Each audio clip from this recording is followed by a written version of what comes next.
Hey everybody, this is just a quick video in case you have a Canon camera and it's giving you on the display, it's giving you an ERR 30, an error 30, and you're wondering what this is and what can you do to get rid of it. So first of all, the ERR 30 is when it's time to take a picture. The shutter obviously functions to take the picture, and the camera detects an error at the shutter. There's something wrong with the shutter. So the only thing that you can do before taking it to a camera shop and having them, open it up is to do a full power cycle on the camera. So what you want to do is you want to turn it off and you want to remove the battery and leave the battery out for a full minute. And once that minute has passed, you can put the battery back in, turn it back on, and try to use it.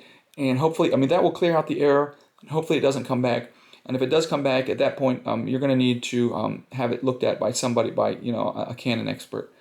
Anyways, hope this video helped figure out what's going on. Thanks a lot for watching. Have a great day.